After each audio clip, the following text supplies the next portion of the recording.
Voilà, projet effectivement qui est loin de faire consensus. On va y revenir dans un instant. On va plus loin tout de suite avec vous, Julia Dumont. Bonjour. Bonjour. Journaliste à Info Migrants, site partenaire de France 24. Alors on vient de le voir, Emmanuel Macron a défendu un projet qui assure être équilibré, mêlant à la fois humanité et fermeté. Parmi les principales mesures évoquées, on parle même de mesures phares, figure la création d'un titre de séjour spécial pour les métiers de tension. Alors de quoi s'agit-il concrètement ? Oui, tout à fait. Il y a vraiment un volet travail dans ce projet de loi qui comporte donc ce titre de séjour pour les métiers en tension. Ce dont on parle, c'est les métiers de la restauration, de l'hôtellerie, du bâtiment, du nettoyage ou encore de la sécurité qui manquent cruellement de main-d'œuvre.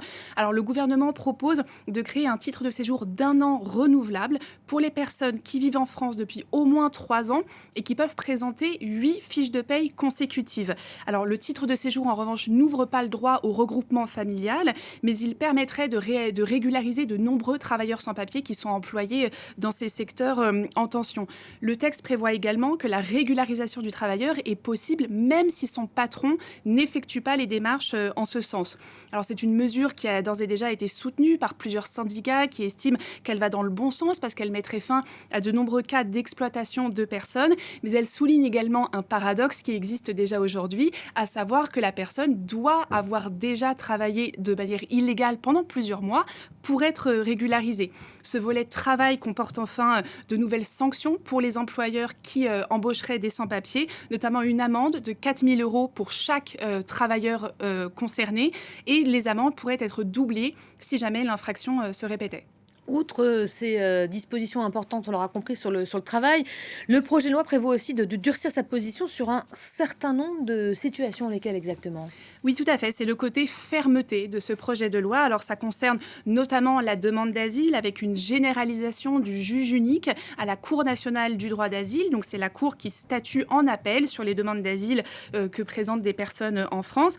Aujourd'hui, les décisions sont prises de manière collégiale avec notamment un juge qui est désigné par le Haut Commissariat aux réfugiés des Nations Unies. De nombreuses associations se sont dit vraiment totalement opposées à cette mesure. Elles estiment qu'elle pénaliserait les demandeurs d'asile qui ont besoin d'une protection en France. Cela ne leur permettrait pas, selon elles, d'être suffisamment écoutés. Enfin, les durcissements concerneraient également les expulsions. Gérald Darmanin veut pouvoir faciliter les expulsions, notamment de délinquants étrangers. Sont visées également par cette mesure les personnes qui présentent une menace grave pour l'ordre public et qui ont déjà fait l'objet d'une condamnation. Là aussi, les associations sont vraiment divisées sur ce projet parce que ce qu'on appelle menace grave à l'ordre public, en fait, c'est une notion préventive assez floue qui n'existe pas vraiment en droit. Les associations craignent que les préfets puissent s'en servir pour prononcer des OQTF sans réelle mesure de sécurité derrière, en fait. Qu'elle puisse être un prétexte un peu fourre-tout. Voilà, exactement. On l'a dit, le projet de loi n'en est qu'au stade de la présentation au Conseil des ministres. Donc ce matin, elle doit ensuite passer au Sénat puis à l'Assemblée nationale. Alors, Julia, on le dit, cette loi, elle arrive ni à convaincre à gauche ni à droite. C'est donc loin d'être gagné. Oui, effectivement, a priori, en l'état, elle risquerait de ne pas être votée, notamment du fait de l'opposition des Républicains, dont le gouvernement a vraiment besoin pour la faire adopter. Le patron du parti de droite, Éric Ciotti, a déjà annoncé qu'il voterait contre. Il estime que notamment ce titre de séjour destiné aux métiers en tension entraînerait une vague de régularisation. C'est vraiment le chiffon rouge de la droite, cette mesure. Et d'ailleurs, ce refus pourrait même aller jusqu'au dépôt d'une motion de censure contre le gouvernement. Alors, Gérald Darmanin a fait un pas en direction de la droite ce week-end. Il a notamment déclaré dans Le Parisien qu'il était prêt à réfléchir à des quotas de régularisation. On verra si ça convainc le parti de droite. Merci beaucoup, Julia. Merci.